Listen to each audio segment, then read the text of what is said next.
Buen día, República Oriental del Uruguay. Espero se encuentren todos muy bien. Ya estamos en el día jueves 30 de marzo. Día jueves, ya se viene Semana Santa, Semana de Turismo. ¿Cómo va corriendo el año? Rápidamente, como diría el doctor Subía, parece que nos encontramos hace un rato, ¿no? Como cada vez que hablamos con él en sus columnas de los viernes, con esa simpatía que le caracteriza y el donaire de su ironía, siempre me dice, parece que hace un rato que estuvimos hablando. Y efectivamente es así en esta vorágine, en esta vertiginosidad de los tiempos que nos tocan vivir.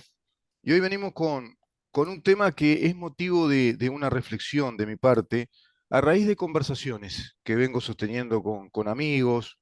con analistas expertos, con un eminente amigo jurista, con otros amigos que son muy buenos intérpretes del quehacer político nacional, de las señales del sistema político nacional y también de otros sistemas políticos y del contexto mundial. Hoy vengo con una editorial vinculada a todo ello, tratando de hacer una composición, si ustedes quieren, de análisis respecto a la lógica y la dinámica del sistema político que estamos experimentando los uruguayos. ¿Qué tipo de sistema político estamos teniendo hoy?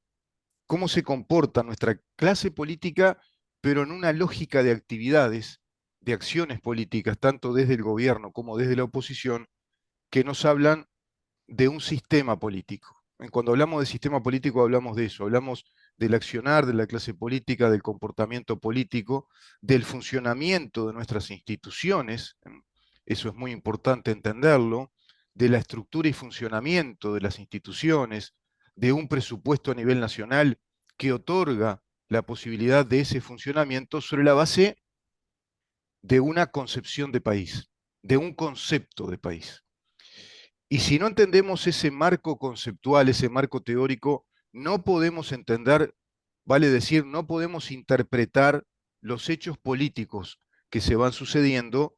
digamos que en el marco de esa lógica o esa estructura de concepto de país y también del concepto de hacer política. Ese es el motivo de este análisis y es precisamente el motivo de esta editorial de inicio del programa. Vamos a conversar hoy, posteriormente, con el diputado Gabriel Gianoli, a quien agradecemos un montón que esté hoy, dado que no pudo estar el martes en su columna de los martes, por el tema, evidentemente, la transmisión del partido de Uruguay. Vamos a estar con él hablando precisamente de temas vinculados a un debate político planteado entre la oposición y el gobierno en materia económica, de resultados económicos, la estadística de esos resultados económicos que se traducen también en resultados de bienestar social, al menos desde la perspectiva de una economía de asistencia, que es la que hoy hacia los sectores más pobres predomina, hacia los sectores más vulnerables de la sociedad uruguaya predomina, que es la economía de asistencia, el Estado asistencialista, el Estado que socorre a ese, bueno, núcleo importante, a ese contingente importante de compatriotas que no pueden salir del atolladero económico. Ese atolladero económico, esa marginalidad económica, evidentemente es generada desde modelos económicos y políticos de gobiernos anteriores del Frente Amplio. No olvidemos que el Frente Amplio gobernó este país durante 15 años consecutivos, no alternados, consecutivos. Estuvo 15 años en el poder ejecutivo del país con mayorías parlamentarias, si bien no fueron grandes mayorías, tuvo las mayorías parlamentarias, especialmente en su primer periodo de gobierno, necesarias como para operar un montón de cambios. Así lo hicieron, sin tantas mayorías parlamentarias como sí tiene este gobierno, hicieron cambios que modificaron el ADN de nuestra República Oriental del Uruguay. Y a partir de ahí yo entro con este tema de análisis, si ustedes quieren, dado que considero que no hay grieta en el sistema político uruguayo si pretendemos tomar esa expresión que hace unos años acuñó el periodista argentino Jorge Lanata. La grieta es como una hendidura. Si vos tenés una tabla de madera, por ejemplo, le haces una hendidura, es decir, una raya bien fuerte, profunda, eso es una grieta, está agrietada.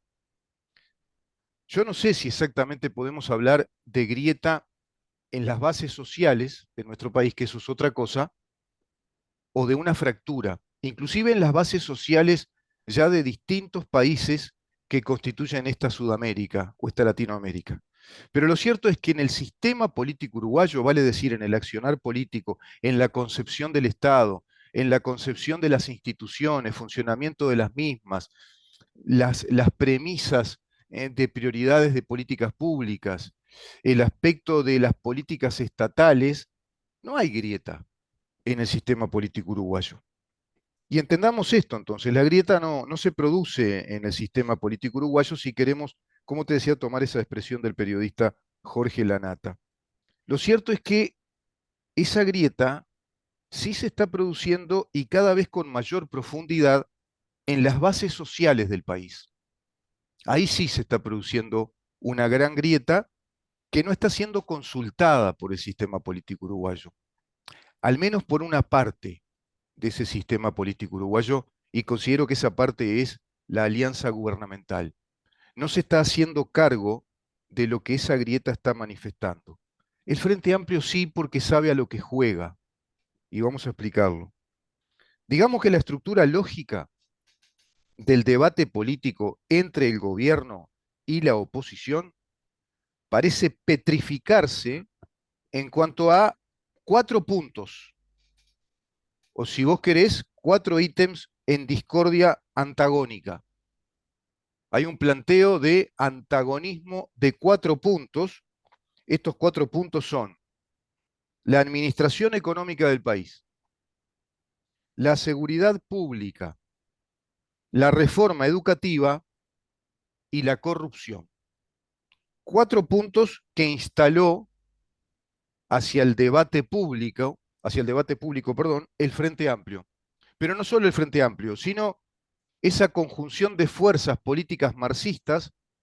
que son el PIT-CNT y el Frente Amplio, constituidos en una especie de central sindical de batalla ideológica, una central, una federación sindical PIT-CNT con sus sindicatos únicos por rama de actividad económica, tanto en lo privado como en lo público, y por supuesto detrás de todo ello Partido Comunista del Uruguay,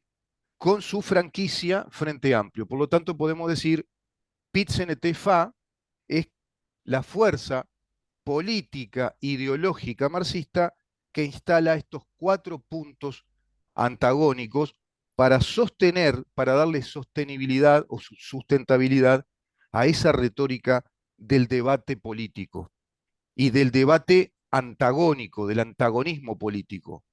para crear precisamente esa brecha, esa gran brecha o esa grieta en el Uruguay. La administración económica del país, la seguridad pública, reforma educativa, corrupción.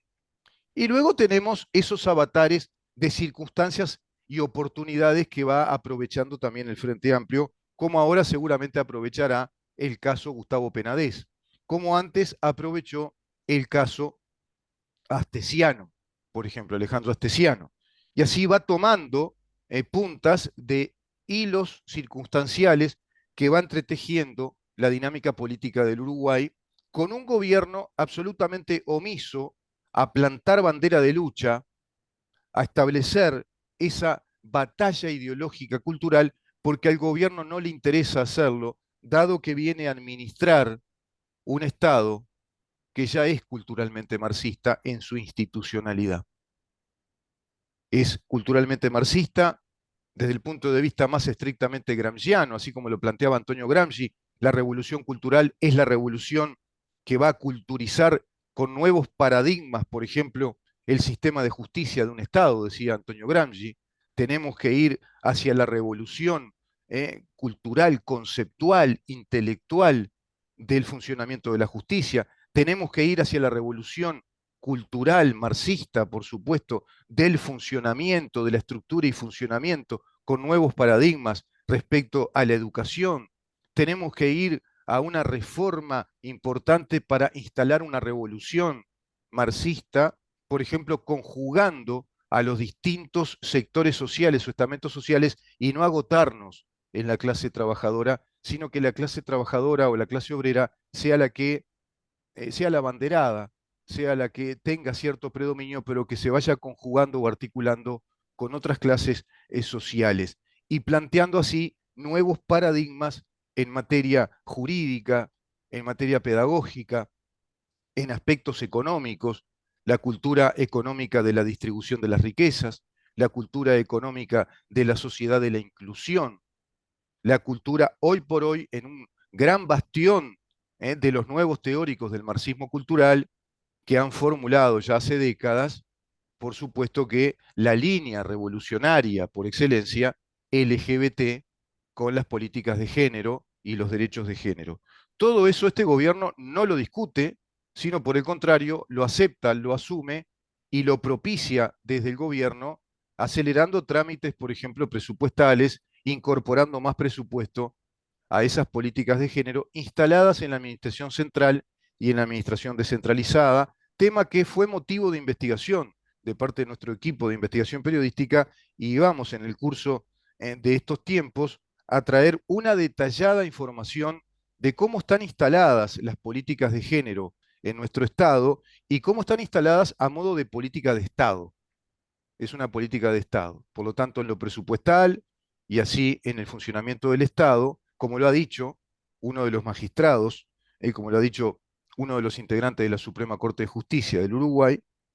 la política de género y los derechos de género no son una moda, no son una moda, sino que son un imperativo jurídico para el país. Lo dijo nada más y nada menos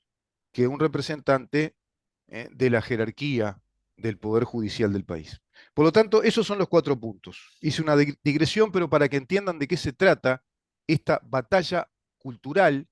entre el marxismo organizado y un gobierno que circunstancialmente asumió, digamos, el poder ejecutivo del país, una alianza gubernamental que no plantea para nada una grieta política e ideológica en ese sentido. Lo que sí plantea es un modelo económico más racional, un modelo económico que sí se ajusta a las premisas o a los paradigmas del capitalismo, de la economía del mercado y de la propiedad privada. En ese sentido, está haciendo las cosas muy bien desde el punto de vista económico, desde el punto de vista financiero, inclusive instalando una regla fundamental que es la regla fiscal, que racionaliza los gastos públicos, determina la distribución de esos gastos y por otra parte tenemos sí un manejo muy prolijo, tenemos un manejo financiero, económico, en lo macroeconómico, que va abatiendo dificultades, que va abatiendo números que eran muy negativos desde el Frente Amplio. En ese aspecto podemos circunscribir el análisis con evaluación positiva para con este gobierno, que es en los aspectos económico-financieros. Y aparece un quinto punto, por ahora marginal, va, aparece, desaparece, arremeten no mucho, que tiene que ver con la reforma de la seguridad social o esta reforma jubilatoria que plantea el gobierno, que dice plantearla con mucha valentía, dado que Tabaré Vázquez había planteado que era necesario hacer una gran reforma del sistema de la seguridad social, pero en aquel momento habían decidido que no era el momento de hacerlo. Bueno, la que este gobierno viene a instalar es esta reforma con un más de lo mismo, ¿no? Con un más de lo mismo, pero ajustando los números para que den. Estamos hablando de continuar con el viejo paradigma del pilar solidario intergeneracional de reparto. Seguimos con el sistema de reparto que busca ajustar los números respecto a un sistema agotado, que colapsa, que no le dan los números, pero que sí nos gasta a todos los uruguayos 10.000 millones de dólares por año. Y es una de las causas generadoras del déficit fiscal, que hoy está promediando el 3%. Un déficit fiscal que este gobierno heredó del Frente Amplio en un 5,1%. A su vez, estos antagonismos políticos tienen características muy definidas y muy propias del antagonismo político que plantea, digamos que made in marxismo uruguayo, el PICNTFA, tiene características que hacen a la idiosincrasia, evidentemente, de nuestra gente, y al analizarlos nos echan mucha luz respecto a la conducta o de la conducta de la clase política de nuestro país y con ello nos explica el funcionamiento o digamos las coordenadas de una lógica del funcionamiento de nuestro sistema político desde un libreto preestablecido. El sistema político uruguayo en toda su acción política, en su retórica política, tiene un libreto preestablecido desde que se aprobó la LUC, la Ley de Urgente Consideración, y desde que se atravesó a posteriori el referéndum por 135 artículos de la misma, primer gran arremetida opositora ideológico marxista del PIT-CNT-FA recolectando firmas para ir a ese referéndum que, dicho sea de paso, es inconstitucional. Pero el gobierno tampoco lo planteó. No se puede referenciar ir por el recurso del referéndum contra una ley de urgente consideración, como así lo establece la Constitución, que es una potestad privativa del Poder Ejecutivo, como lo es la ley presupuestal, que luego sí será colegislada con el Poder Legislativo, pero no puede ser objeto de una acción directa o de democracia directa como el referéndum, tema que tampoco planteó la asesorería letrada de la Secretaría de este gobierno. Los artículos 135 son parte precisamente de esa gran embestida opositora marxista contra una primera gran actitud del gobierno, que es un acto legislativo fundamental, que es el que propuso en la campaña electoral. Este acto legislativo de la ley de urgente consideración vino a plantearnos un conjunto de reformas necesarias sobre la base de una consulta, una amplia consulta a distintos sectores de la sociedad. Y a partir de ahí viene un referéndum contra 135 artículos que son los que hoy se aplican, afortunadamente, y que dan muestras claras de que el país mejoró ostensiblemente con la aplicación de esos 135 artículos, por ejemplo, mayores atribuciones operativas a la policía, por ejemplo, registro de abusadores, registro nacional de violadores, por ejemplo, la legítima defensa presunta ampliada, la legítima defensa también en materia policial, eh, muchos aspectos, bueno, ni que hablar la libre portabilidad numérica, la regla fiscal, aspectos financieros importantes, la no inclusión financiera obligatoria, es decir, muchos aspectos que han mejorado al país, evidentemente, han mejorado, digamos que el accionar del país, la vida social del país, aspectos claves, fundamentales, pero no son la sustancia de las políticas centrales de Estado. Las razones de una oposición, digamos que entonces PIT-CNT frentista de raigambre ideológica, se plantea ahí una oposición contumaz, instalada desde el relato ideológico, siempre está instalada desde el relato ideológico, y creando ciertos hechos políticos que abonen las interpretaciones montadas en ese relato ideológico que se muestra ante la población como si fueran apelaciones de políticas de Estado o como si fueran críticas a medidas económicas del gobierno. Pero en verdad son disfraces,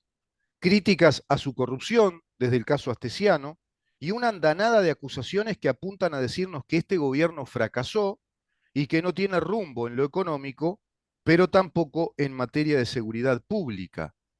Esa es la retórica instalada desde el PIT-CNT-FA. El marxismo, recordemos, es una acción culturalmente combativa, como lo decíamos al comienzo de esta nota. Es una acción combativa permanente porque el marxismo es una ideología de revolución, es una ideología revolucionaria que necesariamente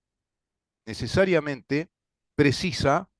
militantes, es decir, precisa militares de la idea. Por eso en la izquierda se habla de militancia. Precisa militares, precisa soldados de esa ideología. Y esa ideología hoy ha dado un vuelco hacia las premisas o los paradigmas planteados por un crítico, inclusive de la teoría clásica marxista, que fue el intelectual italiano Antonio Gramsci, quien va a ser recogido por las nuevas generaciones de teóricos marxistas y van a plantear a nivel mundial precisamente el neomarxismo o el llamado postmarxismo, tomándose en cuenta el marxismo clásico de Marx, que era eminentemente economicista. Marx planteaba directamente abolir a través de una revolución y una revolución armada, como lo hizo Lenin, abolir la propiedad privada, los medios de producción ir a la raíz del tema, que es un tema económico, para eliminar los medios de producción en manos de la burguesía, que es lo que Marx interpretaba, daba precisamente esa opresión o explicaba el empobrecimiento, la vulnerabilidad y la opresión de la clase obrera. Esa era la teoría marxista en su teoría de la lucha de clases. Gramsci dice que para vencer la lucha de clases hay que ir hacia lo cultural y vencer en lo cultural, pero no se refiere a lo cultural de ir al teatro o leer libros, lo cultural como convenciones, lo cultural como estructuras de comportamiento, usos y costumbres, concepciones en lo jurídico de un Estado, en lo político, concebir de otra manera las políticas estatales, concebir de otra manera el derecho, concebir de otra manera, es decir, de otra manera respecto a la concepción burguesa o a la concepción del liberalismo, respecto a el poder judicial, la separación de los poderes, el debido proceso, etcétera. Todo eso ya se instaló en el Uruguay. Ya ganó el marxismo cultural con esa derogación del Código del Proceso Penal y con este sistema fiscalista de juicio abreviado que da una clara intromisión desde una perspectiva neoconstitucionalista, es decir, desde la filosofía marxista jurídica, una clara intromisión al poder ejecutivo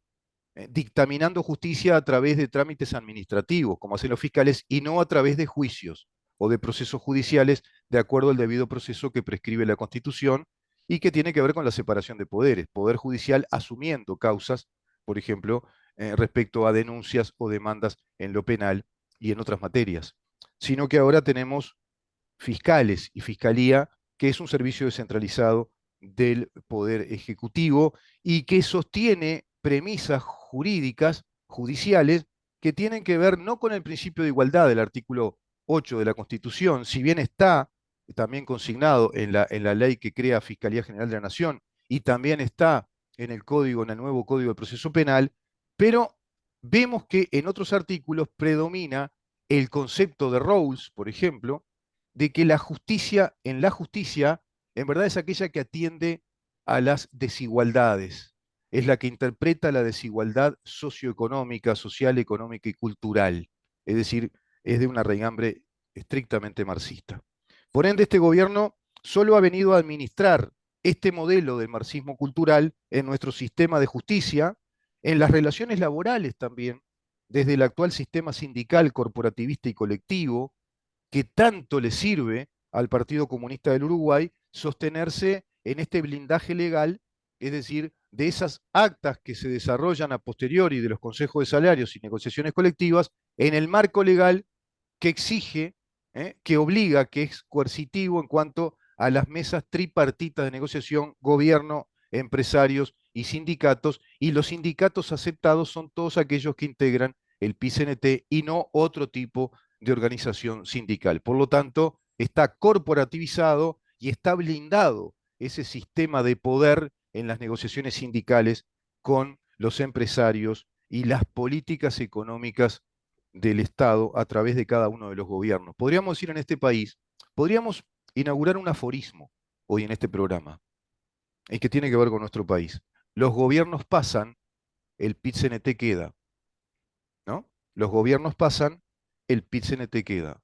Las empresas pasan, algunas se funden, quiebran o se van, el PIT-CNT queda. Evidentemente, este sistema corporativista y colectivo, con el sistema de las negociaciones colectivas y los consejos de salarios, evidentemente se queda en la casa que hoy administra este mayordomo político que circunstancialmente o temporalmente está administrando la casa de nosotros, que es la República Oriental del Uruguay. Las políticas de género son la usina revolucionaria fundamental del marxismo en su versión contemporánea, campean en nuestro país a nivel de nuestra justicia, la justicia de género, campean en la educación, ¿verdad? Es decir, la educación en materia de género, la educación en políticas de género, la educación en la sociedad de la diversidad sexual y también, por supuesto, a nivel de nuestra justicia. Los presupuestos también muy vinculables a las políticas de género en la administración pública, tanto en la central como en la descentralizada, con políticas de Estado incuestionables e incuestionadas de parte de este gobierno en el ámbito del sistema político ya nacional, como política de Estado, a excepciones de sectores minoritarios de esta alianza de gobierno que se muestran como la oveja negra de esta alianza gubernamental, pero como expresiones minoritarias, muy menores respecto al establishment político de esta alianza de gobierno, sobre todo desde las cúpulas partidarias y, por supuesto, desde el presidente de la República. La revolución política que va desarrollándose en nuestra sociedad da muestras de una grieta, y una grieta que plantea ya fracturas sociales, yo te diría que graves. Estamos en una sociedad, me lo manifiesta mi sobrino de 23 años, me lo manifiesta gente que conozco, donde en muchas reuniones no podés hablar de ciertos temas, los temas son tabúes, hay temas que no se pueden tratar, porque si hay gente de izquierda o marxistas en una reunión, hasta incluso familiar, los que no lo son, o aquellos que son de un perfil más liberal, se callan la boca, o viceversa, quiere decir que ya no hay diálogo, que hay directamente una fractura social, una distancia. Porque vos, si vos tenés una grieta, vos podés surcarla, ¿no? Como si fuera un cráter y pasás hacia el otro lado. De todas maneras, muy dificultosamente, pero podés pasar. Ya hay momentos, hay circunstancias, hay lugares de nuestra sociedad que indican que no podés pasar a la vereda de enfrente, que ya está, hay un abismo, está fracturado. Estamos unos frente a los otros. Se lo ve en las redes sociales, a diario, cotidianamente, ¿no? La baraúnda, el menjunje, el barro político del enfrentamiento permanente desde las bases sociales, temas que no son atendidos por este gobierno, temas que realmente no le interesan a este gobierno, que sigue su curso de ordenamiento de la casa en materia económica, en materia financiera, y siempre vemos un gobierno que nos habla de sus logros económicos que a un componente muy grande de la sociedad no les van a importar cuando venga el año 2025. Por lo tanto, esa grieta o ya esa fractura social es ostensible, es palmaria en la cotidianeidad de nosotros, en la vida cotidiana. Ahora bien, la revolución marxista sigue entonces desarrollándose, pero en nuestra sociedad, en las bases sociales, en la universidad, en los liceos, en la UTU, en organizaciones sociales, en los actos políticos que desarrolla el PICNTFA, en las alocuciones políticas, en las intervenciones públicas a diario de estos popes o referentes del marxismo cultural político actual del país, llámese Fernando Pereira, Marcelo Abdala, Carolina Cose en calidad de intendente de Montevideo, ya con ese perfil de presidenciable, por ejemplo, y de personaje internacional, reconocida por organismos internacionales pro-marxistas, por supuesto, como la Coalición Latinoamericana y del Caribe contra la violencia, la discriminación y la xenofobia. En el relato, evidentemente, está planteada en esta retórica, en este debate, está planteado el argumento retórico de la mentira y la transposición, que ya lo vimos. Este tema lo utilizan permanentemente como herramientas de trabajo prerevolucionario, ¿no? Lo están utilizando todo el tiempo como herramientas de trabajo prerevolucionario, el argumento de la mentira, montando hechos que busquen o que intenten abonar lo que esa mentira dice. Por ejemplo, que el gobierno está agotado en su modelo económico, que es un gobierno que produce miseria, que produce más desempleo, que la situación económica del país no da para más, que es un gobierno agotado. Bueno, todo ese conjunto de mentiras buscan ser abonadas a través de hechos como paros, por ejemplo, paros que reclaman determinadas cosas, paros que están programados también, que están sistematizados y que tienen que ver en gran medida con los funcionarios públicos organizados a través del PCNT, a través de COFE, por ejemplo, y de otros sindicatos en otras áreas del Estado que organizan estos paros desde la educación, desde la salud, desde la banca y así, y desde la administración central, organizando paros para desestabilizar